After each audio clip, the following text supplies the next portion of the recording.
नमस्कार दोस्तों, आप सभी का स्वागत है मेरे चैनल पर। इस वीडियो में हम लोग समझेंगे उपसर्ग क्या होते हैं।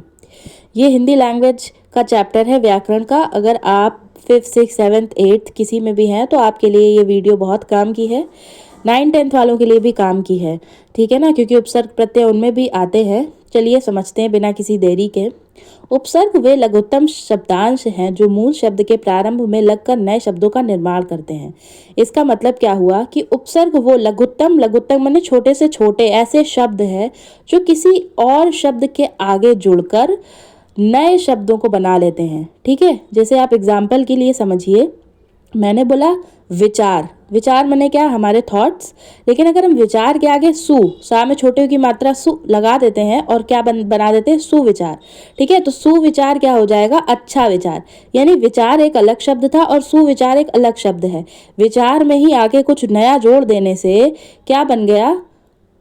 एक नया शब्द बन गया। तो यही क्या कहलाते हैं? उपसर्ग कहलाते हैं। यानी एक ऐसे छोटे से छोटे शब्द जो प्रारंभ में, शुरुआत में, याद रखिएगा ये प्रारंभ शब्द बहुत जरूरी है, ठीक है ना। तो प्रारंभ में लगकर नए शब्दों का निर्माण करते हैं। ठीक, मूल शब्दों से नए शब्द बनाने की प्रक्रिया को शब्द निर्माण या शब्द रचना कहा जाता है। यानी कोई मूल यानी एक शब्द मेन शब्द रहा होगा, उसी से हम जब नया शब्द बनाते हैं तो इसी को शब्द रचना कहते हैं। बहुत सिंपल है। शब्द निर्माण 3 प्रकार से हो सकता है। ठीक, आगे हम लोग जो चैप्टर देखेंगे उनमें ये तीनों पढ़ेंगे। आज उपसर्ग भी पढ़ेंगे, प्रत्यय आगे देखेंगे अगले वीडियो में, और समास भी देखेंगे।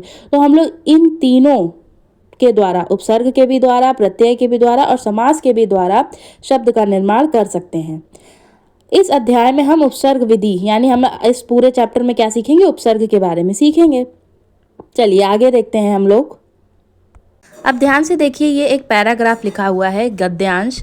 एक आश्रम के प्राचार्य ने शिष्यों को बुलाया, उपदेश दिया, ज्ञान, अन्याय, अनीति से दूर रहो, सदा अत्याचार का विरोध करो, स्वतंत्र रहो और किसी का अन्याय मत करो।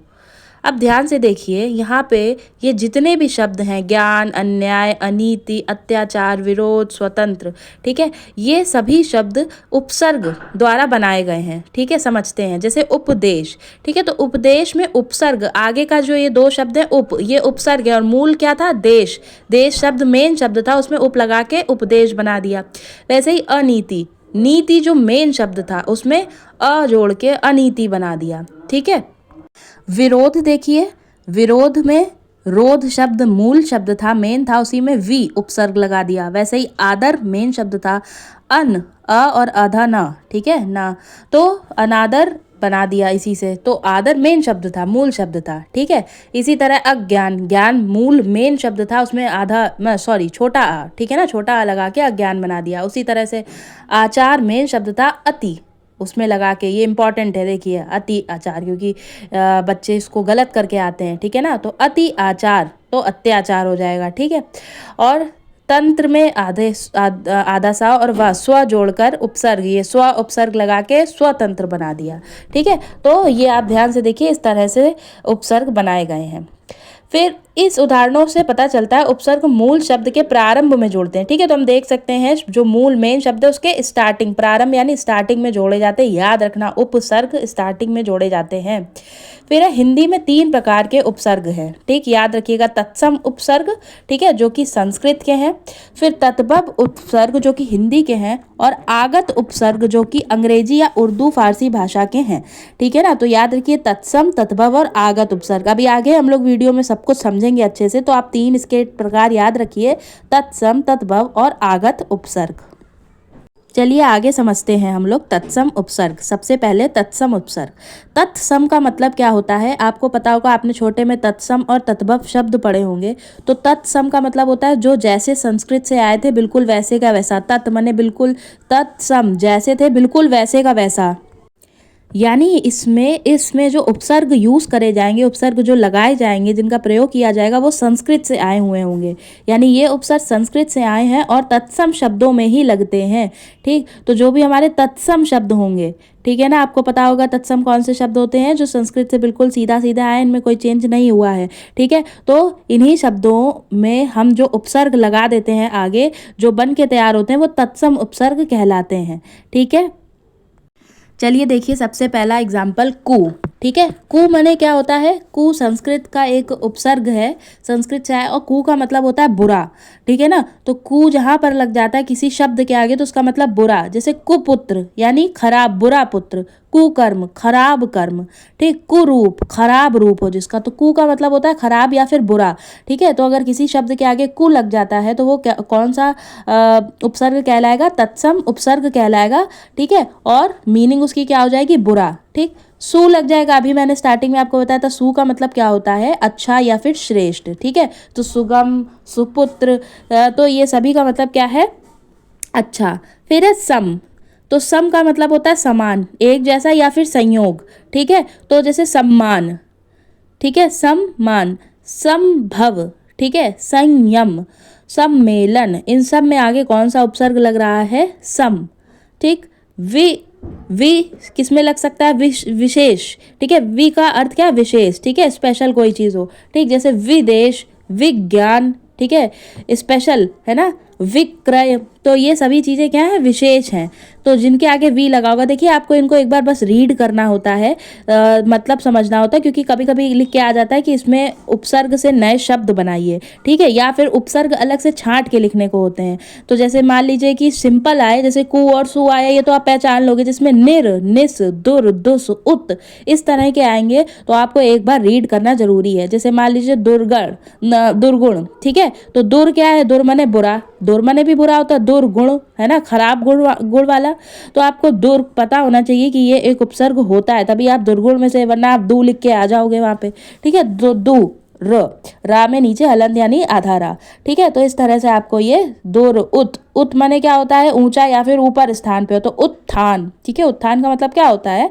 किसी चीज का एलिवेशन होना, ऊपर उठना या तरक्की होना, तो उत्थान। ठीक है, तो उ और आधा ता, तो ये आपको याद रखना पड़ेगा अच्छे से, ताकि आप पेपर में इसको लिख सको। ठीक, तो आगे देखते हैं। फिर है आगे की ओर देखिए, जैसे कि अव, किसी के नीचे अव लग जाए तो वो भी बुरा, या फिर आगे किसी के आगे अगर अव लग जाए, ठीक है, तो वो क्या होता है? नीचे या फिर बुरा। ठीक, जैसे अवगुण, तो अवगुण का मतलब अव मने बुरा, तो कैसे गुण? बुरे गुण। तो ये भी आपको याद रखना है। अप, अनु, अभि, अधि, अति, आ और छोटा आ, इन सभी का मीनिंग अच्छे से देख लीजिए। जैसे अप का मतलब होता है बुरा या फिर हीन। ठीक है, जैसे अपमान। ठीक है, तो मान का क्या कर देना? अपमान कर देना, बुरा करना, यानी मान को छीन लेना, हीन उसको ले लेना, तो अपमान। अनु, अनु का मतलब पीछे। ठीक है, या फिर समान। अभि, चारों ओर या फिर सामने। ठीक है, जैसे अभिनय, अभिप्राय, अभियुक्त, अभियोग। फिर है अधि, अधि माने ज्यादा या ऊपर या श्रेष्ठ। ठीक है, फिर अति, अति माने अधिक, अति माने क्या होता है? अधिक। ठीक है, अत्यधिक कहते नहीं है, अत्याचार, अति प्लस आचार। ठीक है ना, तो याद रखिएगा अति माने क्या होता है? अधिक। ये सभी किस तरह के उपसर्ग हैं? तत्सम उपसर्ग है, यानी संस्कृत से जैसे के जैसे उपसर्ग आए, जैसे के जैसे शब्द आए, उन्हीं पे हम लोगों ने डायरेक्टली इनको यूज किया है। ठीक है, इसमें कोई भी चेंजेस नहीं किया है शब्दों में। ठीक, आगे देखते हैं तद्भव उपसर्ग। इसके आगे देखिए तत्भव उपसर्ग। तत्भव उपसर्ग में क्या है? ये हिंदी के अपने उपसर्ग हैं। ठीक है, ये संस्कृत भाषा से डायरेक्टली नहीं आए हैं। ठीक है, और तत्भव जो उपसर्ग हैं वो संस्कृत के तत्सम उपसर्गों से ही विकसित हुए हैं। ठीक है, तो आपको पता ही होगा तत्भव शब्द वो होते हैं जो संस्कृत के ही शब्दों से विकृत हो जाते हैं, या फिर उनका रूप जब बिगड़ जाता है, उसको हम लोग थोड़ा बोलने में या लिखने में उसका चेंजेस करने लगते हैं, तो वो तद्भव उपसर्ग, तद्भव शब्द बन जाते हैं। तो ऐसे उपसर्ग जो तद्भव है, यानी संस्कृत से तो आए थे लेकिन उनमें चेंजेस हो गए हैं, बदलाव हो गए, तो वो तद्भव कहलाता है। ठीक है, जैसे एक उपसर्ग है चौ। चौ जहाँ पे भी होगा उसका मतलब होगा चार। जैसे चौपाया, चौमासा, चौराहा, है ना, चार चीज़ों का समूह, चार रास्तों का समूह। ठीक है, तो ये जो उपसर्ग है वो कैसा है? तद्भव है। फिर है बिन।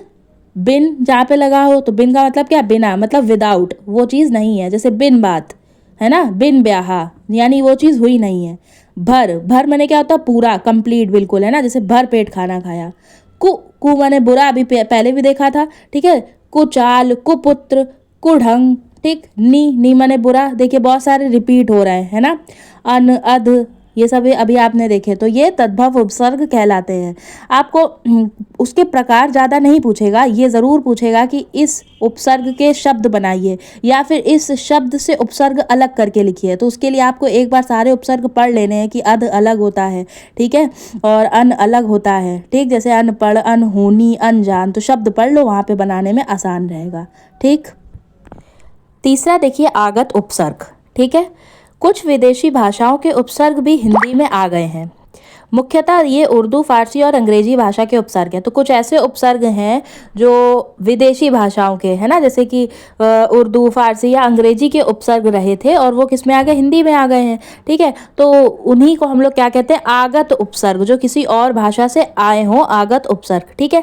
जैसे सबसे देखिए उर्दू, सबसे पहले उर्दू फारसी के उपसर्ग, जिसमें लगाओ हर। हर माने क्या होता है, प्रत्येक, जैसे हर वक्त, हर तरफ, हर रोज। तो हर का मतलब क्या होता है, प्रत्येक, यानी हर एक चीज।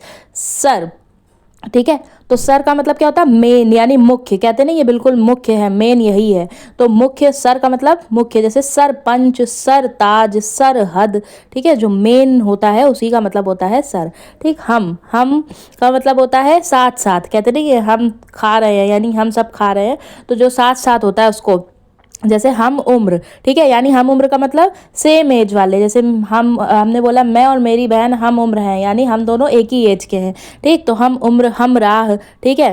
फिर ला का मतलब नहीं, ठीक है, ला का मतलब जो नहीं हो सकता या जिसकी कमी हो, अभाव हो, जैसे लापता का मतलब उसकी कमी हो गई, वो है ही नहीं, ठीक। लापरवाह, ठीक है, यानी जिसे परवाह ना हो, लापरवाह मतलब परवाह की कमी, ठीक है, परवाह जो ना करता हो, ठीक है। कम, कम माने क्या होता है, थोड़ा, ये तो पता ही होगा भाई, कम अक्ल, कम जोर, ठीक है, और ये सब। तो ये आपको आई थिंक समझ में आ गए होंगे आगत उपसर्ग क्या होते हैं, जो विदेशी भाषाओं से हिंदी में आ गए हैं, ठीक। आगे देखिए, बद माने बुरा, ठीक है, बदसूरत, बदनाम, बदबू, ठीक है। तो बद का मतलब क्या, बुरा। बे का मतलब बिना, जैसे बेशर्म, जिसमें शर्म ना हो, बिना शर्म के, बेशर्म, ठीक है। बा माने साथ में, जैसे बाकायदा, ठीक है, कायदे से। तो बा का मतलब क्या हो गया, साथ में। बा अदब, है ना। बा इज्जत, इज्जत से, ठीक, तो इज्जत के साथ। केवल ब लिखा हो, बा में आ की मात्रा ना हो, तो उसका मतलब भी के साथ या से होता है, ठीक है, जैसे बखूबी, बदौलत, ब नाम, ठीक है, यानी ब का मतलब क्या हो गया, से या फिर के साथ। आगे देखिए अंग्रेजी के उपसर्ग, अंग्रेजी में जो लगते हैं, इंग्लिश में जो लगते हैं, और वो हम लोग हिंदी भाषा में मिला जुला के लिखने लगे। जैसे जनरल, आपने आर्मी की रैंक वगैरह पढ़ी होगी, जनरल, उसमें एक रैंक होती है जनरल सेक्रेटरी, जनरल मैनेजर, ठीक है। तो जनरल तो अंग्रेजी भाषा का शब्द है, लेकिन हम लोग हिंदी में उपसर्ग बनाकर इसका यूज कर लेते हैं, इसका उपयोग कर लेते हैं।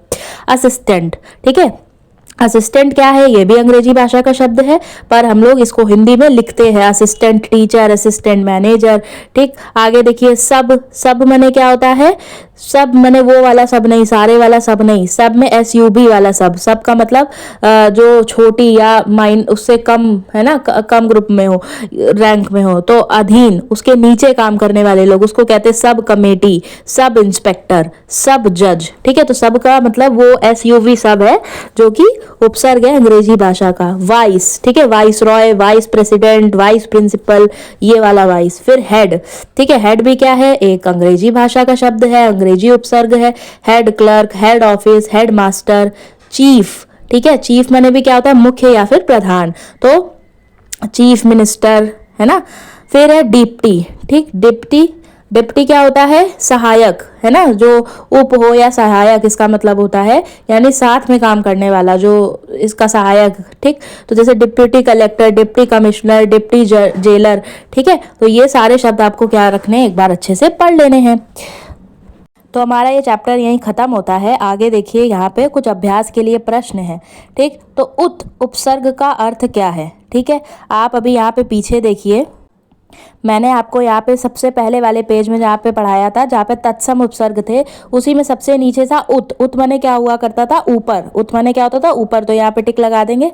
अवमूल्यन में कौन सा उपसर्ग है, तो अवमूल्यन में कौन सा उपसर्ग है बताइए, अव, ठीक है ना। तो इसका ऑप्शन थर्ड सही हो जाएगा। दुर्गुण, दुर्गुण देखिए मैंने कहा था इंपॉर्टेंट है, तो दुर्गुण में दू नहीं है, दू और आधा रा इसका क्या है, उपसर्ग है, दू मत लगा के आइएगा। दुबला, ठीक है, तो दुबला में क्या हो जाएगा, दू, ठीक है ना, तो दू उपसर्ग हो जाएगा। ठीक, तो आई होप आपको ये चैप्टर समझ में आ गया होगा। अगर आपकी कोई भी दिक्कत है, समस्या है, या आपको कोई चीज़ ना समझ में आई हो तो आप कमेंट में पूछ सकते हैं। बाकी आप अपनी बुक से एक बार, अपनी पुस्तक से इसी चैप्टर को एक बार अच्छे से पढ़ लीजिए।